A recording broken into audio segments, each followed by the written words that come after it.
ఏపీలో పోలింగ్ ముగిశాక చెలరేగిన హింసాత్మక ఘటనలపై సిట్ దర్యాప్తు ముమ్మరం చేసింది.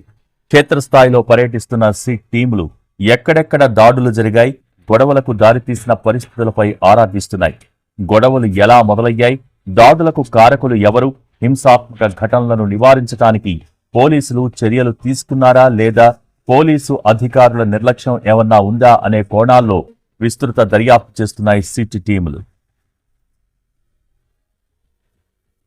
ఈసీ ఆదేశాలతో ఏర్పాటైన సిట్ టీంకు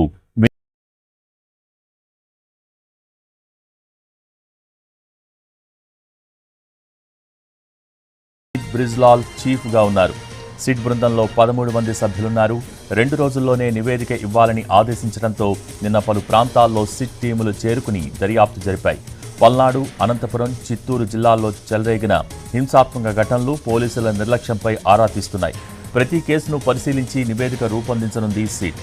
స్థానిక పోలీసులు నమోదు చేసిన ఎఫ్ఐఆర్లను సైతం మార్పు చేసి కొత్త వారిని చేర్చే అధికారం సిట్కు ఉంది. అవసరమైతే కొత్త ఎఫ్ఐఆర్ నమోదు చేయాలని ఈసీ ఆదేశించడంతో ఆ దిశగా సిట్ యాక్షన్ తీసుకోబోతోంది. ఎఫ్ఐఆర్లలో అదనపు సెక్షన్లు పెట్టడంపై కూడా నిర్ణయం తీసుకుని సిఈసికి రిపోర్ట్ ఇవ్వనుంది సిట్.